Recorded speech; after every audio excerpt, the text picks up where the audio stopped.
Mexico ass fucking email ass champion. Daddy bought his fucking career. Daddy bought him a fucking win in Mexico that they raised the other motherfucker's hand. So y'all can all go fuck yourself. Haney is the biggest bitch, not just at 135, in boxing. So don't give me that shit. Devin Haney is the biggest bitch in boxing. If I'm so easy, fight me and fucking whoop my fucking ass. But no, cause he knows he's a chinny, frail ass little bitch. If I'm so easy, fight me and fucking whoop my fucking ass. But no, cause he knows he's a chinny, frail ass little bitch.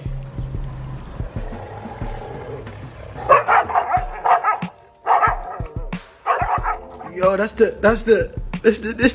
new shirt's coming out? Yes, sir, Steve. Wow. We about to have a million of these motherfuckers. That's crazy. I'm trying to find him. You been looking for him? Because I've been looking for him. Devin text Floyd about it. You know what I'm saying? Wait. Devin text Floyd Mayweather Jr. about the Rollie fight. Yeah, said he this wanted getting good. This getting good. And Floyd said yes. Hey, sir, how are you? Hey, John. Yes, sir. How are you? Listen, Jesus, I got us live. So you're on the speakerphone. We're on the Boxing Boys podcast. And listen, do you mind calling Leonard Ellerbe about a fight with Rollie Romero? Give him a call. Devin has talked to Floyd via text, and he confirmed that Rollie might be available. And of course, you know we're available to do something with him. Can you just give him a talk and let's see if we can pursue it with Ellerbe? I think the reach out would be to Leonard, but also Al Heyman is his manager. So I think that there's two people that need to be talked to, and then primarily Al, because I think that's where the rubber hits the road. Okay. Okay. So obviously, they always say that they have their own agendas and ways to go and roadmap for their guys. But if it's a proposition that's out there and makes sense, I'm sure they'd be willing to take a look at it. Okay. Well, good. Can you reach out to both, Leonard Ellerbe and what's his name, and then just, as a follow up from Floyd and Devin texting back and forth about it, and Floyd said yes. Okay. All right. Thanks, my brother. Dante's Boxing Nation, what's going on, guys? So the pound for pound biggest boogeyman in the sport today, Devin Haney, is now after Rollie Romero. Devin is just going down the line. Lomachenko, he vacated his belt to avoid Devin Haney. Jojo Diaz and Ryan Garcia, they gave up their mandatory position to avoid the champion Devin Haney. Teofimo Lopez, he turned down the Devin Haney fight to make less money against Kambosos. Remember, guys, he had already decided to fight Kambosos before Triller had even bidded on that fight. When Bob Arum was only offering him $1.5 million, he still was trying to get the Kambosos fight instead of the Devin Haney fight.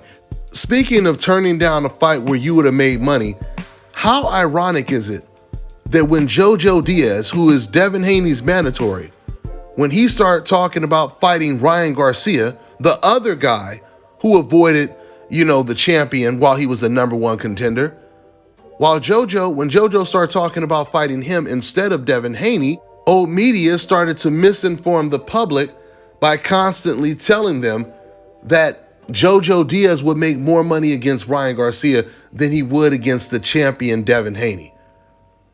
Now, first of all, that's not even true, because once again, I've already explained to you guys, Jojo Diaz made $300,000 in his last fight. Ryan Garcia made $500,000 in his last fight. Gamboa alone, when he fought against Devin Haney, he made $1 million. So that means Gamboa alone made more money than Jojo Diaz and Ryan Garcia made combined. So Jojo and fans and old media, they can't use he wants to fight Ryan because he'll make more money fighting against him. But you know what? For argument's sake, let's just say that we're true. Pay attention to the double standards, guys.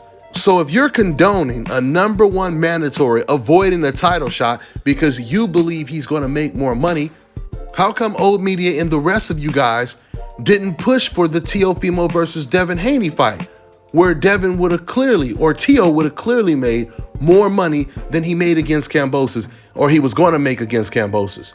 Even with Triller paying that high purse bid, Teo would have still made more money fighting against Devin Haney.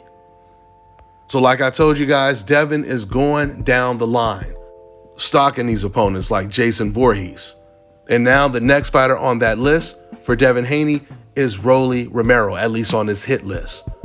Now, I told you guys in my last video, Rollie, he always has his face all squeezed up like he's ready to kill somebody.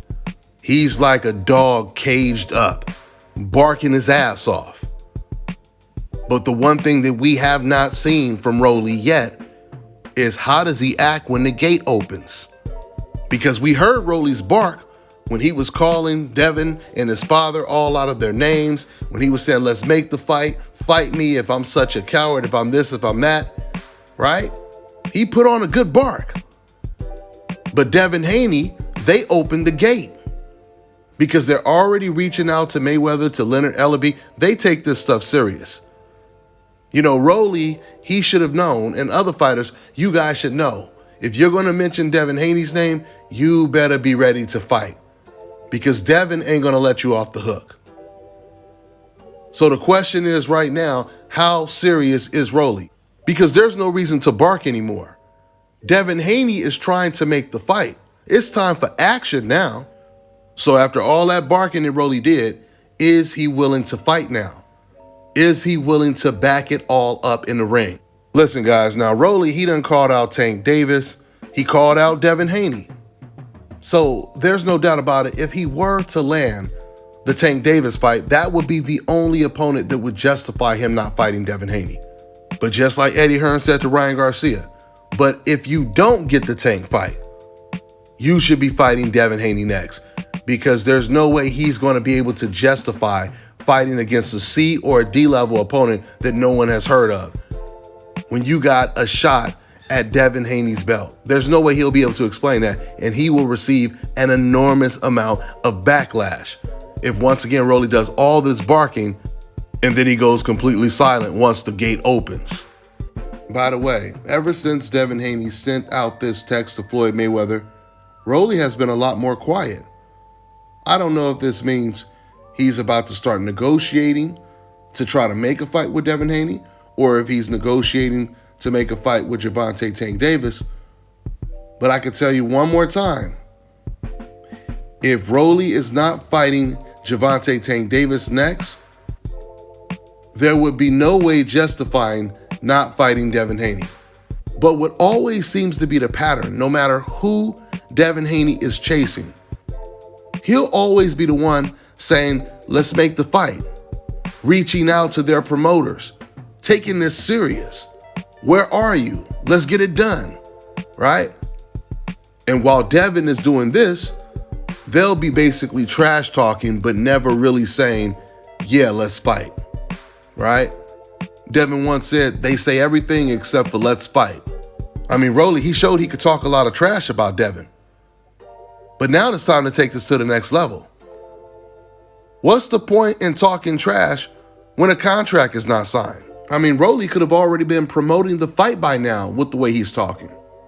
I mean, Rollie, he just did a live on his Instagram, and almost everyone in the comment section was asking him about fighting Devin Haney, accusing him of ducking Devin Haney. And Rollie completely ignored all of those guys. He never even mentioned wanting to fight Devin Haney. So why is he so silent now? Unfortunately, Rollie doesn't understand how social media works. The pressure is going to get unbearable for him. This is only the beginning. You can't run your mouth like that, calling a man out of his name, a bunch of bitches and all of that stuff, and not expect people to start pushing you and trying to force you to make this fight now, including Devin Haney himself. Rollie just learned that. Let's see if he decides to come from around that gate. That's all I got for now, guys. I'm on to the next one. All right, now check this out, guys. If you're looking to repair eczema scars, burns and bruises, dark spots and blemishes, then this right here is the perfect product for you guys. It's called LO Key Face and Body Oil. Athletes and top-ranking boxers, they're also using it after training to reduce swelling, inflammation, and to ease the pain. So get yours today. Go to lodekey.com, like them on Facebook, and follow them on Instagram. Fellas, I've got some great news for you. If you've lost your hair or have a receding hairline, the time has come when you can finally get your hairline back through a process called scalp micropigmentation. So here's how it works. It's a hair tattoo that replicates the look of your hair follicles when you have fully shaved it down. So to get this hookup, make sure you follow and contact my man Scalp Carolinas on Instagram. Contact them at 704-499-3471 and make sure you follow them on Instagram.